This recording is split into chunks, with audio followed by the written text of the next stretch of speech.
Palmolive en su baño diario. Implacable con los malvados. Recuerde, no se haga bolas con tantas colas. Chilaquiles. El único programa que se come y se escucha. Se come y se escucha. Chilaquiles, un programa de cultura pop. Cultura pop.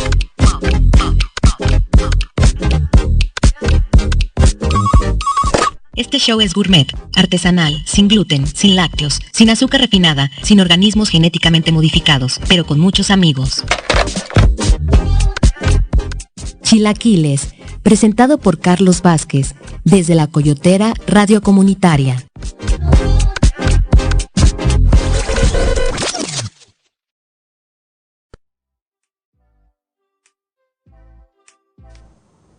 ¿Qué onda, chavos? ¿Cómo están? Yo soy Carlos Vázquez. Ay, perdón, es que...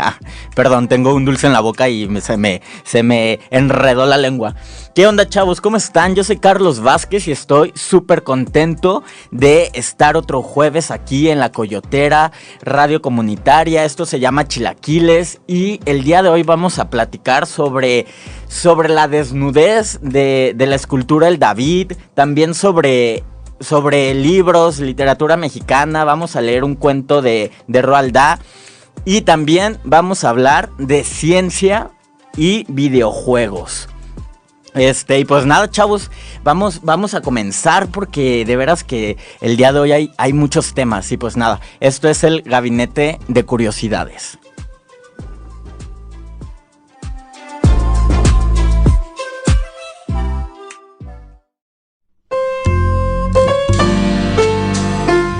Toma el llavero, abuelita, y enséñame tu ropero, con cosas maravillosas y tan hermosas que guardas tú. ¡Ay! ¡El gato!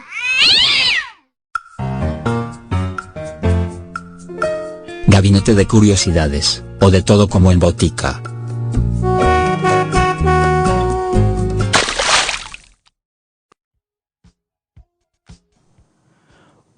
Una maestra es despedida por mostrar al David de Miguel Ángel a sus alumnos. Muy bien, primero vamos a hablar de qué es el David, por si usted no lo sabe. El David de Miguel Ángel es una escultura de mármol que representa al rey David bíblico. Y bueno, lo representa como un hombre musculoso, hermoso y completamente desnudo.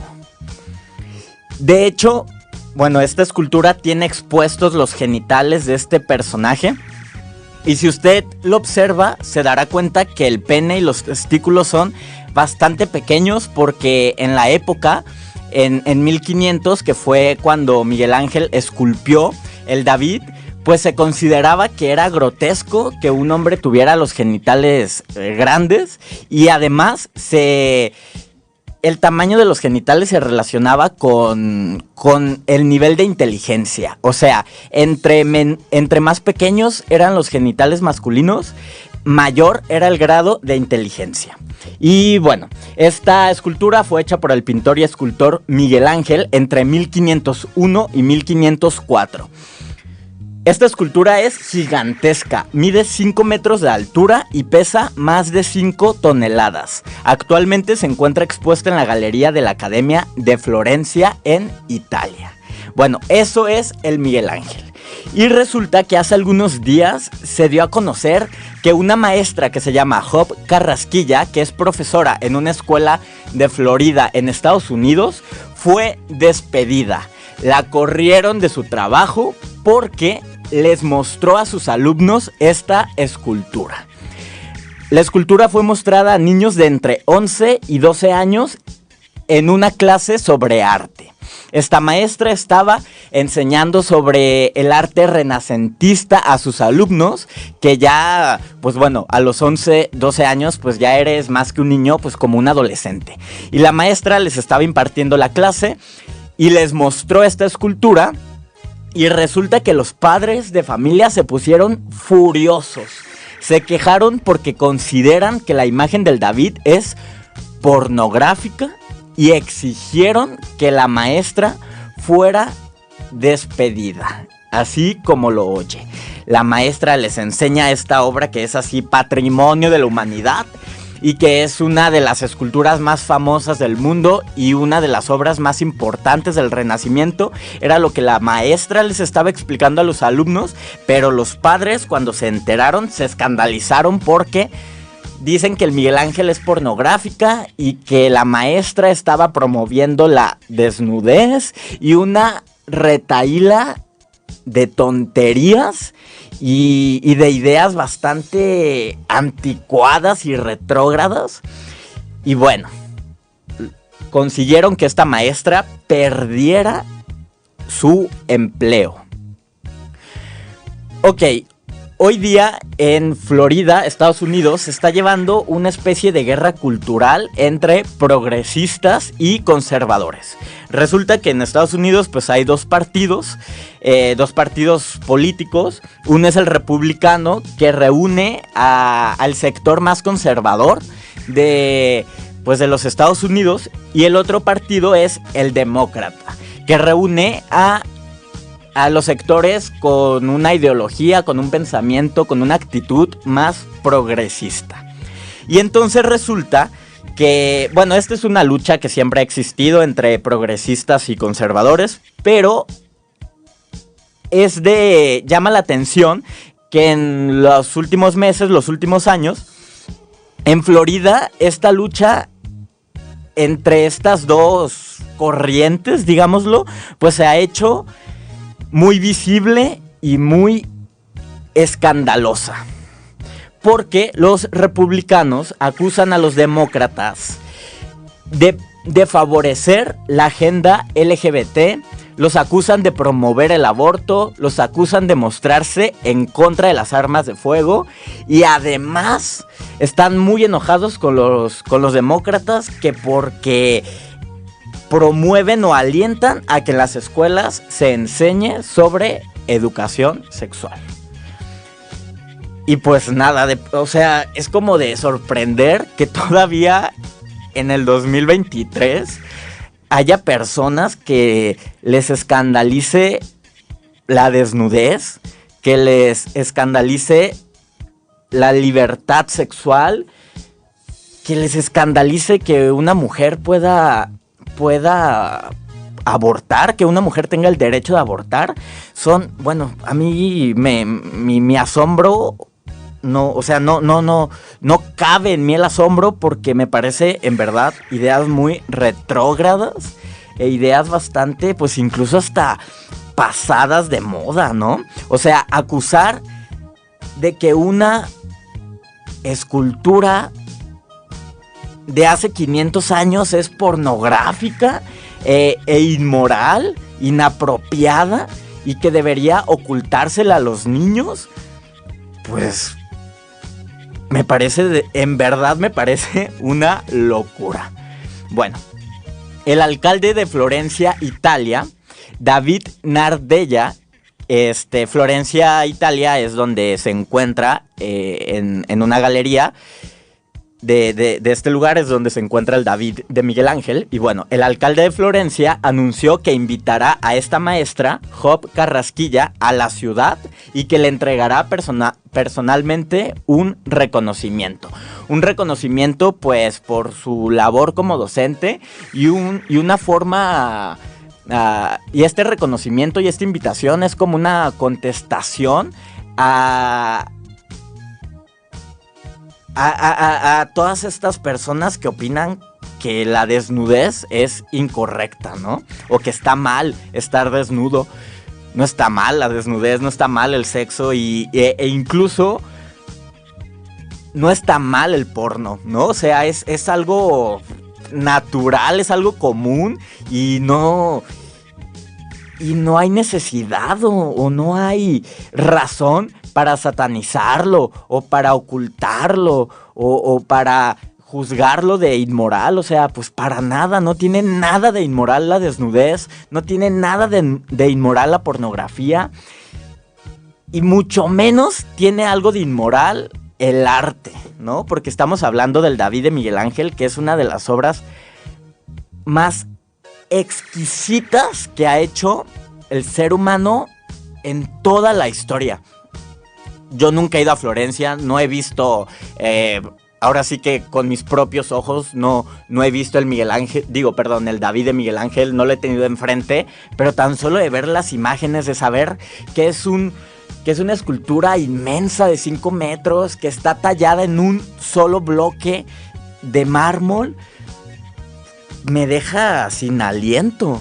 Y pues bueno, Cecilia Holberg, que es la directora de la Galería de la Academia de Florencia, que repito es donde está expuesto el David de Miguel Ángel, declaró que no tendría sentido hablar del Renacimiento sin mostrar el David, un ícono indiscutible, un ícono indiscutible del arte y la cultura de este periodo histórico. Además, esta directora de esta galería también dijo algo con lo que estoy muy de acuerdo. Ella dijo: hay que tener una mente retorcida para confundir la desnudez con la pornografía.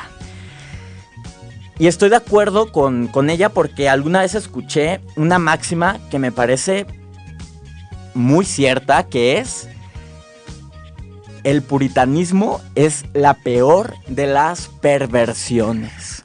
Entre más puritana es una persona, más perversa se vuelve. Y bueno, en otro momento hablaremos de esta hipocresía de los puritanos, pero les repito esta máxima que yo tomo como una verdad absoluta. El puritanismo es perversión y es la mayor perversión que puede haber, el puritanismo. Parece contradictorio, es como un oxímoron que lo puritano sea perverso, pero así es. Observen a estas personas que viven obsesionadas con prohibir el sexo, obsesionadas con censurar, con ocultar la desnudez, con prohibir la diversidad sexual.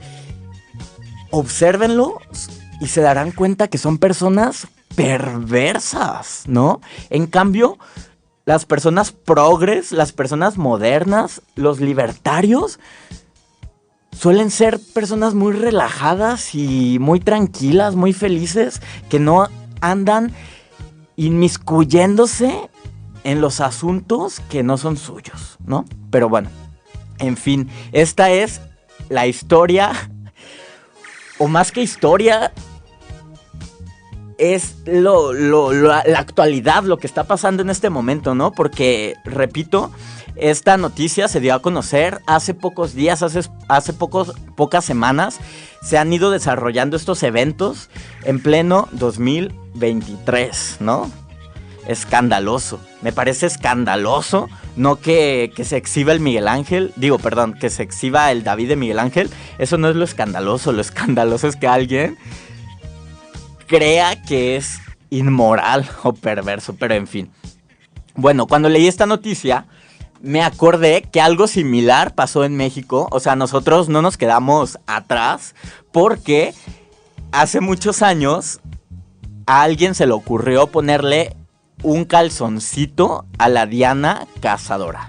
La Diana Cazadora es una fuente monumental porque es una fuente, pero en su cúspide, en su cabeza, pues tiene una escultura. Entonces, por eso se le llama una fuente monumental, ubicada en el Paseo de la Reforma en la Ciudad de México.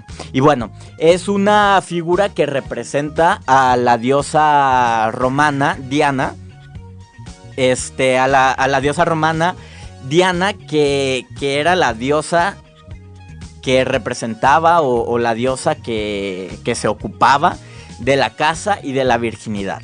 Entonces, bueno, en esta fuente, en la parte de arriba, está esta figura de la diosa Diana y está desnuda, ¿no? O sea, tiene sus pechos al aire, tiene sus nalgas al aire y tiene su pubis descubierto, ¿no? Estamos hablando de una escultura de bronce. La escultura fue inaugurada en 1942 y desde ese momento empezó a causar mucha incomodidad entre las personas más conservadoras. O sea, estaban muy escandalizados de que en la vía pública hubiera una escultura de una mujer desnuda. Entonces, la Liga de la Decencia, que no tengo ni idea si todavía existe la Liga de la suena como a la Liga de la Justicia, pero es la Liga de la Decencia. Y en 1942, por ahí, empezó a pugnar para que se vistiera a la Diana. El nombre original de la Diana es la flechadora de las estrellas del norte. La Diana tiene un arco y entonces está apuntando hacia las estrellas. Ese es el nombre que le puso el escultor. La flechadora de las estrellas del norte, pero coloquialmente o popularmente se le empezó a llamar simplemente como la Diana Cazadora. Entonces, pues a la Liga de la Justicia, a la Liga de la Decencia, pues le causaba así mucho resquemor que estuviera el cuerpo de una mujer desnuda en la vía pública. Entonces consiguieron que le pusieran un calzoncito de bronce a la Diana Cazadora. Le pusieron su calzoncito para que no estuviera exhibiendo, mostrando sus partes pudendas, ¿no? Y bueno, y así permaneció muchos años hasta 1968, que era el año en el que se iban a llevar a cabo las Olimpiadas en México. Entonces, pues, obviamente, queríamos lucir como una ciudad moderna, de vanguardia, progresista, y pues alguien consideró que se iban a burlar de nosotros si se daban cuenta que le habíamos puesto un calzoncito a la Diana. Entonces, en 1968 se lo mandaron a quitar. El problema fue que al quitarle el calzón, echaron a perder la escultura. La arruinaron. Entonces la tuvieron que volver a hacer. Como era de bronce, pues utilizó un molde. Y entonces cuando se echó a perder la escultura, o sea, se dañó, pues sencillamente utilizaron el mismo molde y hicieron otra versión. O sea, como una hermana gemela de la Diana. Y total, la volvieron a colocar ahí completamente desnuda. Y pues bueno, desde entonces hasta la actualidad, la Diana Cazadora pues luce en quizá la avenida más importante de la capital de México. Ahí luce completamente desnuda y completamente hermosa. Durante mucho tiempo fue... Bueno, esto también me parece como una curiosidad. Me parece... Pues sí, me parece curioso. Que durante mucho tiempo no se sabía quién había sido la modelo que había servido para hacer la escultura. Pero en los 90 se reveló quién había sido la mujer. Resulta que la modelo se llama Elvia Martínez Verdalles. Ella tenía 16 años cuando posó desnuda para que el escultor se pudiera como basar o inspirar en su cuerpo. O sea, tal cual sirvió de modelo. Ella tenía 16 años y pues obviamente tenía un cuerpo pues sí, muy hermoso. Esa es la realidad. De hecho, me parece curioso que la Diana tiene un cuerpo de esa época, ¿no? Porque, bueno, los estándares de belleza y los estereotipos, etcétera, de la belleza femenina, pues es algo que no se mantiene estático, sino todo lo contrario, ¿no? Van cambiando a lo largo del tiempo. Entonces, pues antes, por ejemplo, en el tiempo de mi abuelito, pues se estilaba o se consideraba que una mujer con un físico bello, pues era una mujer con un poco de cadera, bueno, no un poco, sino con caderas, con chamorro, así como más voluptuosa. Y entonces, si usted observa a la Diana, puede percatarse de que la Diana tiene un cuerpo así voluptuoso, que contrasta con los arquetipos de belleza femenina actuales, ¿no? Que es la mujer delgada, bueno, usted sabe, ¿no? No me voy a poner a describir cuáles son los arquetipos de belleza femenina en la actualidad. Pero bueno, el caso es ese, que usted puede observar que corresponde al cuerpo hermoso de una mujer de esa época, ¿no? Estamos hablando de los años 40. Elvia decidió no cobrar, pero sí puso una condición, que su nombre no se revelara, porque obviamente no quería que la gente supiera que habían hecho una escultura de ella desnuda y que cualquier persona, pues, o sea, al estar en la vía pública, pues podía verla desnuda, ¿no? De alguna forma. Entonces, pues ella, un poco por pudor, pidió que por favor no se dijera que ella había sido la modelo. Pero en los años 90 ella misma dio una entrevista y dijo, sí, efectivamente, yo fui la modelo de la Diana Cazadora. Incluso hay una foto viejita, antigua, que es de ella modelando con el arco, ¿no? Es una foto histórica. Y bueno, en el 2016 la modelo recibió un reconocimiento por parte del Senado y las salas de la ciudad otorgadas por el gobierno capitalino. Y pues nada, chavos, esa es la historia de las esculturas vestidas, ¿no? Por decirlo de alguna forma. Actualmente el David, que se considera pornográfico por algunas personas, y en los años 40 la Diana Cazadora, que se consideraba inmoral que estuviera ahí, ¿no? Ostentando su cuerpo, su desnudez. Y pues nada, chavos, eso fue el gabinete de curiosidades de esta semana. Y ahora vamos a irnos a los versos bonitos.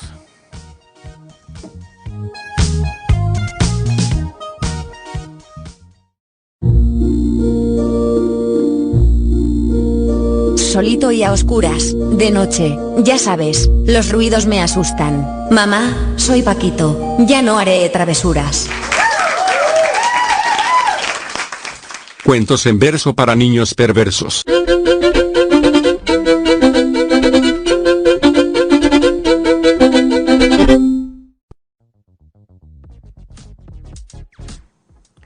Muy bien, chavos, en versos perversos, esta semana vamos a volver a leer un cuento de Roald Dahl, la versión de los 3 cochinitos de Roald Dahl.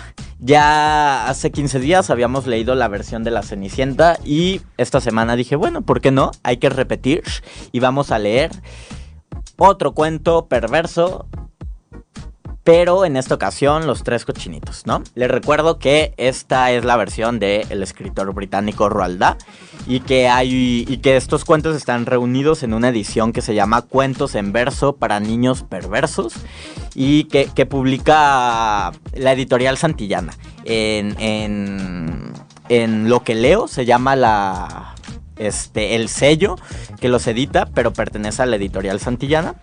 Y también los publica Alfaguara Clásicos, ¿no? Si usted le quiere leer estos cuentos a su hijo, los quiere leer usted, pues los puede conseguir en cualquier librería. Cuentos en verso para niños perversos de Roald Dahl. Y pues bueno, estos son los 3 cochinitos. Nomás que aquí está. Muy bien. El animal mejor que yo recuerdo es, con mucho y sin duda alguna, el cerdo. El cerdo es bestia lista, es bestia amable, es bestia noble, hermosa y agradable.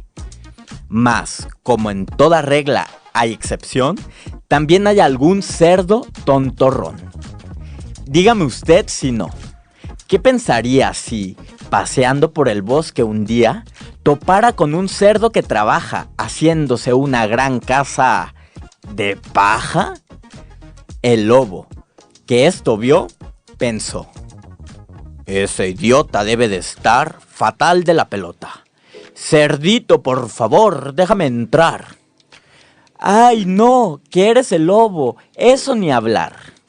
Pues soplaré con más fuerza que el viento y aplastaré tu casa en un momento. Y por más que rezó la criatura, el lobo destruyó su arquitectura. ¡Qué afortunado soy!, pensó el bribón. Veo la vida de color jamón. Porque de aquel cerdito, al fin y al cabo, ni se salvó el hogar, ni quedó el rabo. El lobo siguió dando su paseo, pero un rato después gritó: ¿qué veo? Otro lechón adicto al bricolaje, haciéndose una casa de ramaje. Cerdito, por favor, déjame entrar. ¡Ay, no! Que eres el lobo, eso ni hablar. Pues soplaré con más fuerza que el viento y aplastaré tu casa en un momento. Farfulló el lobo. Ya verás, lechón. Y se lanzó a soplar como un tifón. El cerdo gritó. No hace tanto rato que ya has desayunado, hagamos un trato. El lobo dijo, harás lo que yo diga. Y pronto estuvo el cerdo en su barriga. No ha sido mal almuerzo el que hemos hecho, pero aún no estoy del todo satisfecho, se dijo el lobo. No me importaría comerme otro cochino a mediodía. De modo que, con paso subrepticio, la fiera se acercó hasta otro edificio, en cuyo comedor otro marrano trataba de ocultarse del villano. La diferencia estaba en que el tercero de los tres era el menos majadero. Y que, por si las moscas, el muy pillo se había hecho la casa de ladrillo. Conmigo no podrás, exclamó el cerdo. Tú debes de pensar que yo soy lerdo, le dijo el lobo.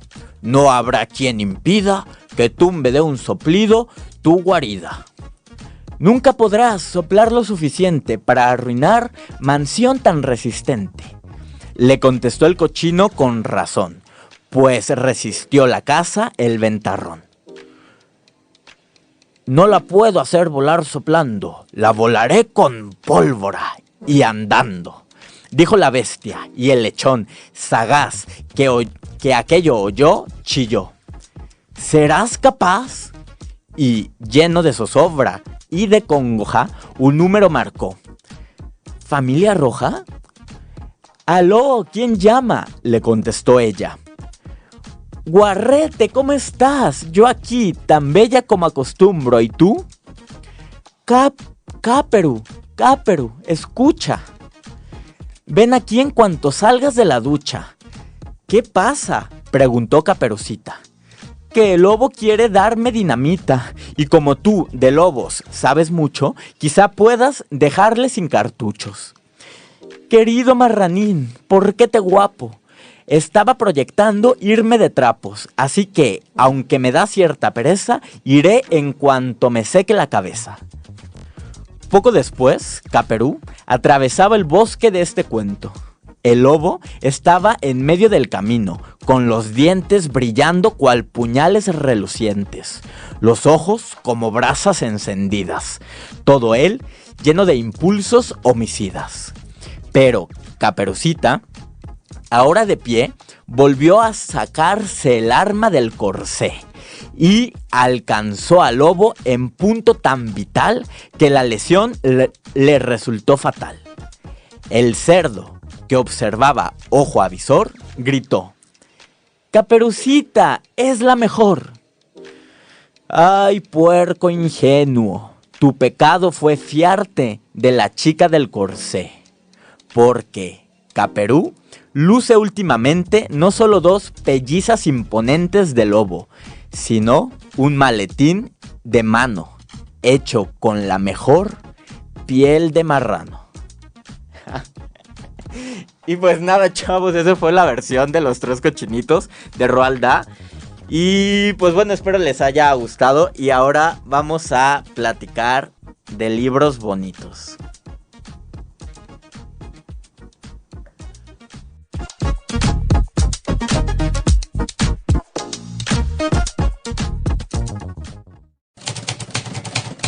Emocionan, consuelan, excitan y entretienen. De letras, papel y tinta son los libros bonitos.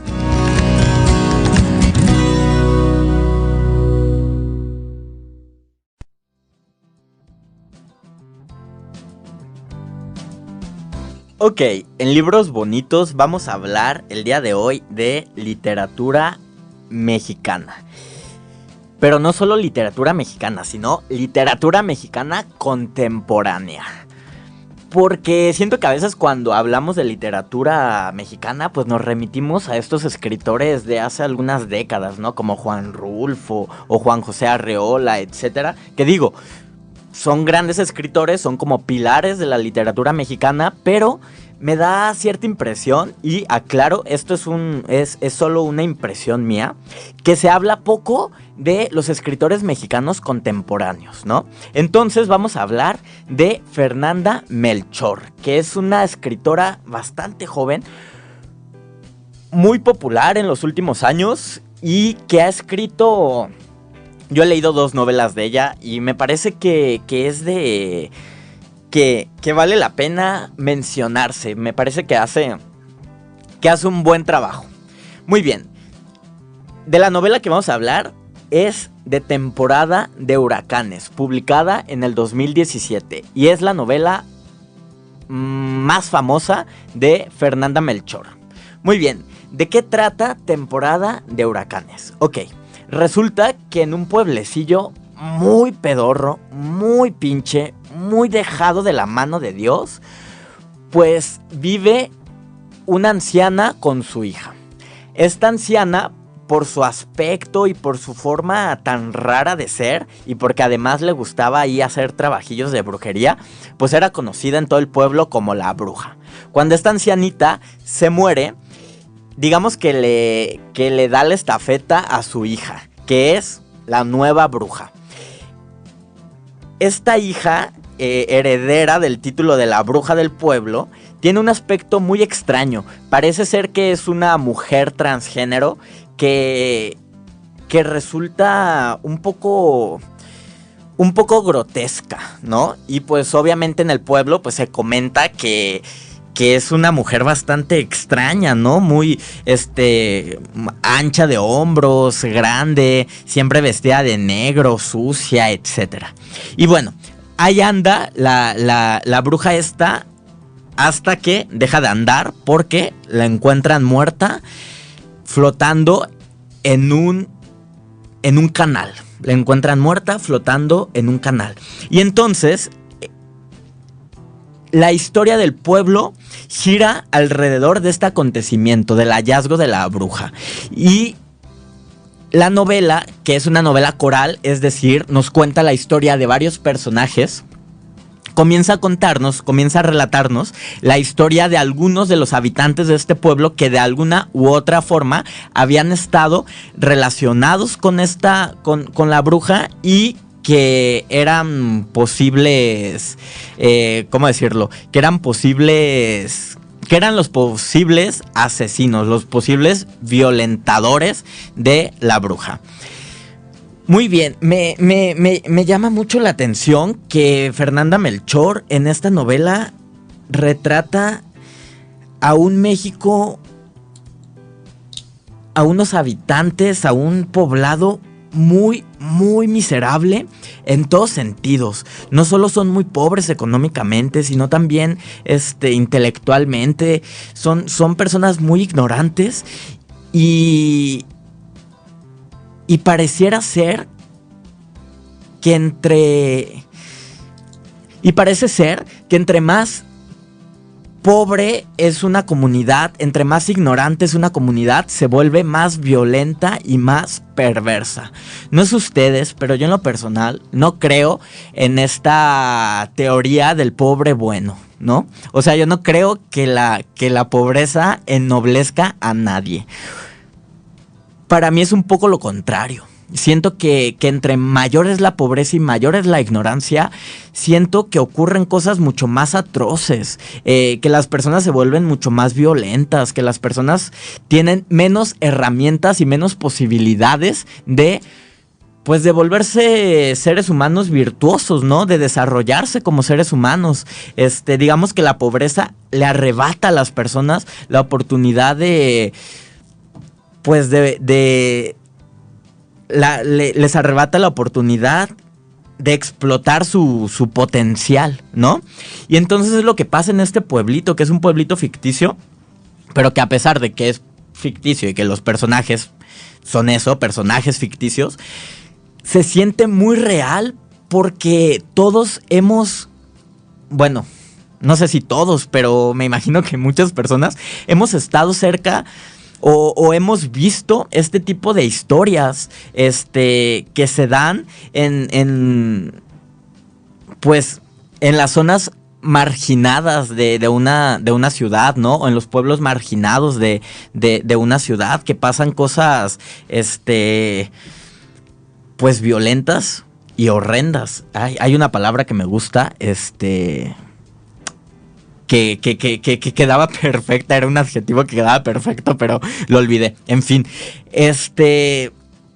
Temporada de huracanes es una historia que se siente súper real, que se siente que es horrible, es cruel, es espantosa, muy cruda, pero que no deja de sentirse totalmente actual y realista, ¿no?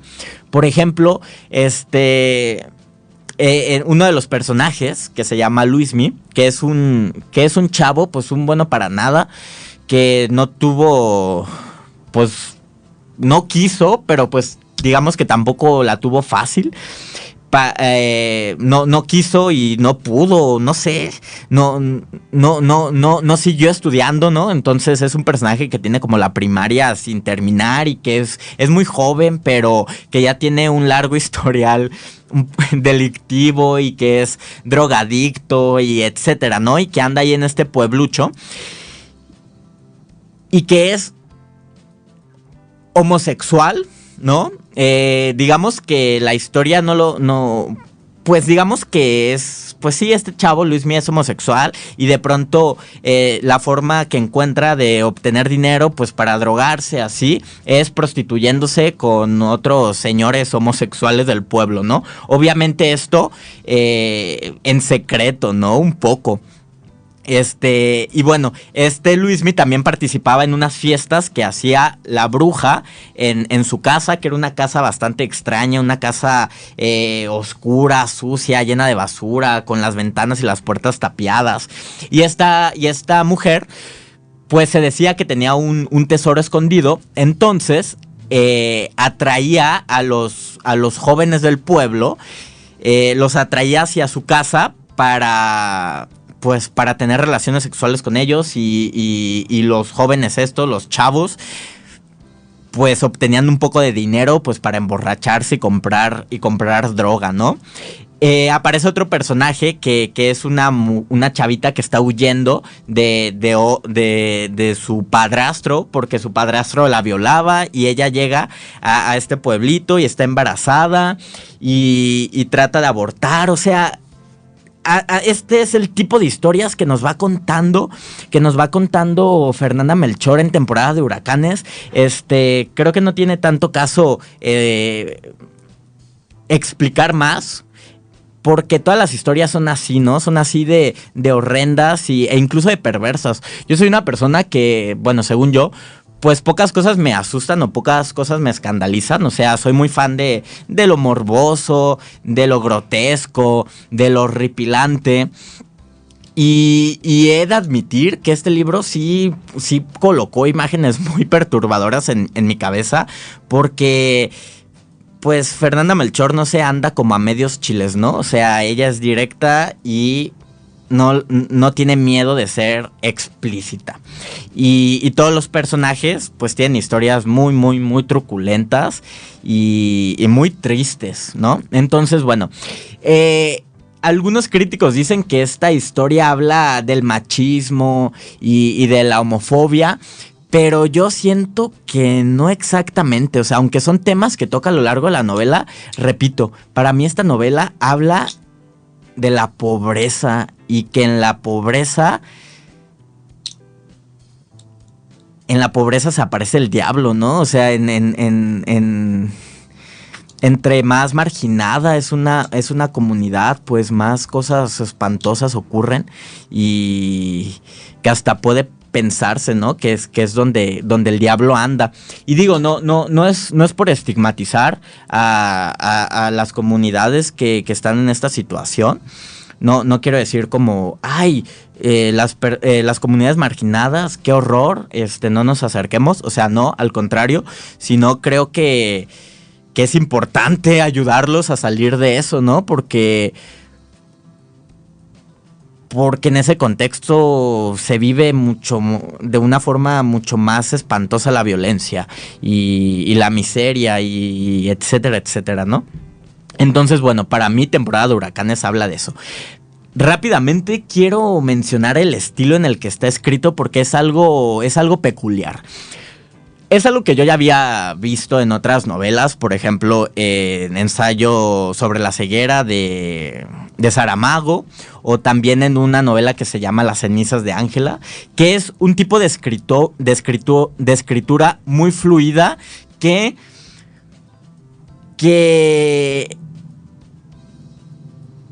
no utiliza puntos, ¿no? Digamos que los párrafos, o mejor dicho, los capítulos son una oración completa, ¿no? Son oraciones larguísimas que tienen muchas comas que de pronto simulan el tren de pensamiento o la forma en la que hablamos, ¿no?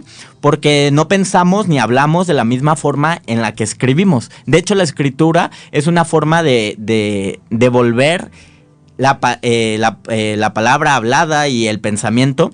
La escritura lo vuelve ordenado, ¿no? Pero lo que hace Fernanda Melchor es tratar de simular el tren de pensamiento, ¿no? O sea, son oraciones muy largas que van y vienen, o sea, a lo largo de una idea se introduce otra idea y en esa idea se introduce otra idea. Utiliza mucho las comas y las oraciones son interminables y simula la forma en la que hablamos, ¿no? Porque así hablamos desordenadamente y también pensamos desordenadamente. Usted puede como poner atención a su pensamiento y se va a dar cuenta que el pensamiento va y viene y no tiene una estructura, ¿no? Es lo que lo que en Oriente llaman el mono, ¿no? Que el pensamiento es como un mono inquieto que va, sube, baja, viene, etcétera. Entonces, pues así es el pensamiento y es lo que trata de simular Fernanda Melchor con su estilo de escritura. Al principio puede parecer extraño, pero te acostumbras muy rápido y se lee. O sea, te vas como hilo de media, ¿no? Porque ni siquiera hay puntos en las oraciones, ni siquiera hay párrafos. Todo parece como una retahíla así, constante de alguien pensando o alguien contando la historia de estos personajes. Les digo, hay otros autores, o sea, que utilizan este recurso. Pero bueno, también lo hace Fernanda Melchor. Y bueno, solo quería comentar esta novela, Temporada de Huracanes, de Fernanda Melchor, una escritora mexicana. La novela se publicó en el 2017. La pueden encontrar con muchísima facilidad, a muy buen precio. Hay ediciones de bolsillo, también la pueden encontrar en su tienda de ebooks. Y pues nada, si quiere leer algo de actualidad o algo de literatura mexicana contemporánea. Y pues nada, chavos, vámonos rápidamente a hablar de ciencia, ya, antes de irnos.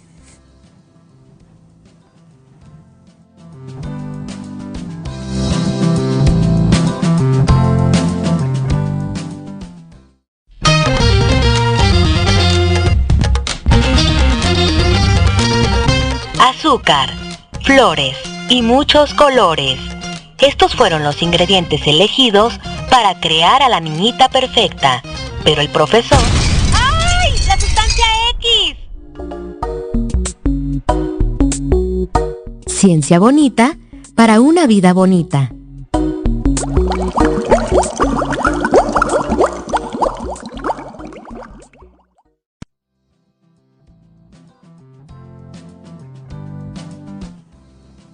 Muy bien, chavos, hoy en Ciencia Bonita vamos a reivindicar a los gamers. Porque resulta, bueno, primero un poco de contexto, ¿no? Resulta que hace algunas semanas, en redes sociales hubo así mucha bulla porque unos chavos privilegiados blancos, no es cierto. O sea, sí eran unos chavos blancos, pues, pero pero bueno, en fin, unos Waxican, que tienen un podcast que se llama The Horror Stories, o en español, Historias de Horror. Tienen un podcast y pues ellos ahí hablan, pues no sé de qué hablen pues, pero son varios chavos y se ponen ahí a tocar temas y a discutir, dar su opinión, etcétera. Y en este podcast empezaron a hablar de gamers y se empezaron a referir a ellos de una forma bastante estigmatizante, ¿no? Bastante, incluso como un poco grosera, ¿no? Porque comenzaron a decir pues que los gamers son niños ratas, que los gamers son gente súper rara, súper friki, que qué onda con los adultos que juegan videojuegos y que están casados y tienen hijos, pero tienen un Xbox, o sea que no están bien de la cabeza, que es gente rarísima, a quienes les gustan los videojuegos, etcétera, ¿no? Esto fue lo que comentaron. Entonces, lo curioso fue que la comunidad gamer se dio cuenta de lo que habían dicho y se les fueron con todo a estos chavos. En mi opinión, también siento que la comunidad gamer se pasó un poquito de lanza, ¿no? Porque los tundieron durísimo, hasta al grado que estos chavos de este podcast tuvieron que cerrar sus redes sociales y todo porque ya no soportaron todo el hate que les llovió por parte de la comunidad gamer. Y entonces también entiendo un poco esta reacción de los gamers porque pues es una comunidad que a lo largo de la historia pues ha sido muy estigmatizada, ¿no? Siempre refiriéndose a ellos como niños ratas o gente rara, o que son gordos y fracasados y antisociales y que no tienen novia y que son vírgenes y etcétera, ¿no? Todos estos clichés de los gamers. Y me parece curioso pues de que, o bueno, mejor dicho, siento que esos estereotipos del gamer, pues la verdad es que ya están muy pasados de moda, o sea, no es real, ¿no?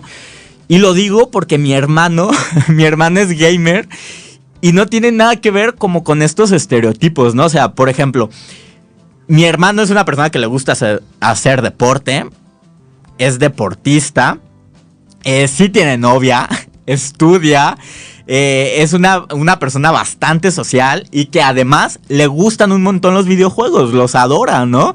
Entonces, siento que creer que alguien que juega videojuegos es una persona rara, un niño rata, pues es caer en una falacia, ¿no? En una imprecisión y sobre todo en un estereotipo, en un cliché muy pasado de moda. Y bueno, incluso le pregunté a mi hermano qué opinaba de estos comentarios y él, pues muy diplomáticamente me contestó que era una falta de respeto porque la gente no debería estar juzgando o encasillando a las personas por sus gustos, ¿no? Y bueno, por ejemplo, les voy a leer el mensaje que me mandó mi hermano. Dice: la realidad es que los videojuegos ayudan a tener una mejor comunicación social con las demás personas. Y lo vuelvo a decir, incluso ser gamer puede llegar a ser un trabajo. Etcétera, ¿no? Dice que hay estudios que hablan de que jugar videojuegos puede ser bueno porque es una buena distracción y que relajan, etcétera, ¿no? Incluso puede llegar a ser que jugar videojuegos nos haga bien, ¿no? Es un buen pasatiempo que nos ayuda a la... ¿cómo decirlo? Pues a relajarnos, ¿no? A distraernos, etcétera, como cualquier otro hobby. Y bueno, ustedes se preguntarán por qué estoy hablando de los gamers en la ciencia bonita. Pues porque me pareció muy chistoso que en una revista a la que estoy suscrito de divulgación científica, ahora sí que por mera coincidencia, por una especie de sincronicidad, este mes hablan precisamente del estigma que tienen los gamers y de que no hay ningún estudio científico que avale muchos de los dichos sobre los gamers. ¿Qué dichos? Pues por ejemplo que te hacen mal a la cabeza, que te vuelven agresivo, que son violentos, que hacen daño, que los videojuegos causan adicción, etcétera, ¿no? Incluso hay en algunos países hay lugares donde hay seminarios o una especie de seminarios para hacerte un detox de videojuegos, ¿no?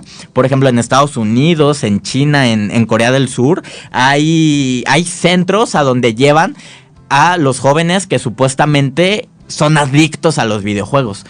Pero de lo que habla el artículo científico, bueno, este texto que se publicó en la revista de divulgación científica, ¿Cómo ves?, editada por la UNAM, se habla de que no es verdad, que no hay suficiente evidencia científica para considerar que los videojuegos son dañinos. Y les voy a leer, son 2 párrafos, se los voy a leer para que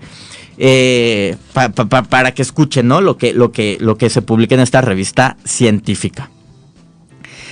Además de ser etiquetados como adictos a los videojuegos, los gamers han sido estereotipados como personas socialmente desadaptadas, físicamente inactivas y con sobrepeso, desinteresadas en todo lo que no requiere el uso de un teclado, un control o un mouse, y hasta irresponsables en sus obligaciones escolares, familiares y laborales. Bueno, esto para mí es totalmente falso, o sea, igual que para quien escribe este artículo, es un mero estereotipo, ¿no? O sea, repito, mi hermano es una persona que funciona, que tiene una vida completamente normal y que funciona en todos los ámbitos de su vida y que es gamer, ¿no? O sea, él ama los videojuegos y puede pasar horas y horas y horas jugando videojuegos, ¿no? Y esto no le impide tener una vida normal, ni es un friki ni un niño rata, ¿no? A diferencia de los personajes de videojuegos con vidas ilimitadas, estas ideas discriminatorias asociadas a los gamers se niegan a morir, a pesar de toda la evidencia que indica que estas generalizaciones suelen ser falsas. Una revisión de los más de 30 años de investigación sobre la supuesta adicción de los videojuegos, publicada por el psicólogo clínico Anthony M. Bean y sus colegas, señala que se trata más bien de una etiqueta coloquial que carece de validación clínica, diagnóstico estandarizado, mediciones específicas y, peor aún, de una base teórica que explique por qué dicho comportamiento es una patología.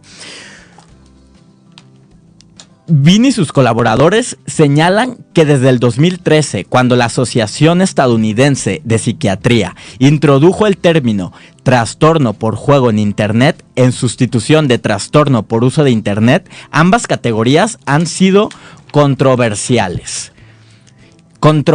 y confusas. Esto se debe a que ningún especialista ha dado razones convincentes para otorgarle un lugar especial a los videojuegos con respecto a otras actividades en Internet, durante las que una persona tiene un comportamiento similar, o a jugar videojuegos, etcétera, etcétera. O sea, está hablando de que no hay suficiente evidencia científica y que es un error que la Asociación Estadounidense de Psiquiatría categorice el uso frecuente de videojuegos, lo categorice pues como un desorden, ¿no? Como un trastorno. Incluso en el 2016, la Organización Mundial de la Salud señaló en su clasificación internacional de enfermedades que la definición de trastorno por videojuego no aportó nada que permitiera distinguir si la gran cantidad de tiempo que un gamer pasa jugando constituye un problema de salud mental o, por el contrario, es resultado de trastornos mentales como la depresión, etcétera, etcétera. O sea, lo que está diciendo es que la misma Organización Mundial de la Salud dijo: no hay ninguna evidencia de que el uso de videojuegos cause adicción o de que sea el resultado de un trastorno, de una enfermedad mental o de la depresión. O sea, que todas las personas que utilizan la ciencia como para avalar sus estigmas o sus estereotipos sobre el uso de los videojuegos, pues están incurriendo en una falacia. Es mentira. No hay ningún solo estudio en 30 años que considere o que dé las pruebas suficientes para pensar que hay un problema con las personas que son fan de los videojuegos, ¿no? O sea, gamers. claro que como que el ser humano se puede volver adicto a cualquier, no solo a sustancias, ¿no? También tener hay adicciones sin sustancias, ¿no? O sea, nos podemos volver adictos al alcohol, a las drogas, al cigarro, etcétera, etcétera. Pero también nos podemos volver adictos, pues, digamos que a conductas, ¿no? O a comportamientos, a acciones que no tienen nada que ver con la sustancia, ¿no? ¿Cuándo es que una persona se vuelve adicta o que realmente tiene un problema? Cuando esta práctica le impide o le dificulta desenvolverse en las otras áreas de su vida, ¿no? Por ejemplo, el sexo es bueno y cualquier cantidad de sexo es buena, ¿no? Usted puede tener mucho sexo todo el día, todos los días, y eso no es una enfermedad ni una adicción. Se volvería una adicción solo si la práctica sexual, por poner un ejemplo, le impidiera desenvolverse en otras áreas, ¿no? Por ejemplo, si usted por tener sexo ya no puede trabajar o ya no puede tener amigos o incluso prefiere tener sexo a comer y entonces pasan días sin comer y lo único que hace es tener sexo, eso sí ya es una adicción, ¿no? Es una adicción al sexo porque ya le está impidiendo, esta práctica le está impidiendo pues desenvolverse normalmente, ¿no? Pero siempre y cuando una práctica no le impida a usted llevar una vida normal, entonces no puede ser considerada una adicción. Entonces, si una persona, un gamer, pasa 10 horas diarias en la consola, pero al mismo tiempo puede llevar una vida, desenvolverse en otras esferas de la vida, pues entonces solo es un pasatiempo y no tiene nada de malo. Y pues nada, solo quería como un poco reivindicar a los gamers, porque mi hermano es gamer y pues como que me lo tomé un poquito personal, ¿no? Como esta polémica de estos chavos. O sea, me parecieron totalmente unas opiniones pues un poco desinformadas y tontas y muy anticuadas y pasadas de moda, ¿no? Porque estos chavos en el podcast incluso decían que qué onda con los adultos que juegan videojuegos. Pues nadie les informó de que la industria de los videojuegos no está interesada en los niños, sino en los adultos. ¿Por qué? Porque son los adultos los que tienen poder adquisitivo. Entonces la industria de los videojuegos está enfocada en personas de 18 a 34 años, ¿no? No en niños. Los niños pues llegan solos, ¿no? Un poco, pues a los niños naturalmente les parecen atractivos los videojuegos. Pero la industria de los videojuegos no están tan interesados en los niños como en los adultos. Porque los adultos sí pueden pagar, ¿no? Sí pueden pagar consolas y videojuegos y todo, que es bastante caro, ¿no? Entonces, pues incluso pensar que los videojuegos son para niños, pues es un poco estar desinformado, ¿no? Pero bueno, en fin, esta fue mi intento de reivindicar a los gamers. Y pues ya, chavos, ya nos vamos. Se acabó el Chilaquiles de esta semana. Yo soy Carlos Vázquez, estamos en La Coyotera. Y pues nada, bye. No, esperen, chavos. Recuerden, chavos, que si se la hacen una vez, es culpa tuya. No, perdón, ¿qué estoy diciendo? Iba a decir un dicho, pero no lo anoté y ni siquiera sé cómo va. En fin, bye, tomen agua y nos escuchamos la siguiente semana. Adiós.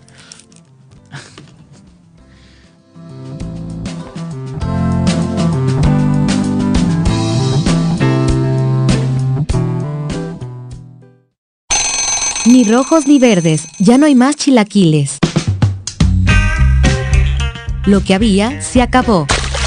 Pero si quieres más, escúchanos la próxima semana. Chilaquiles, el programa más sabroso. En La Coyotera, radio comunitaria.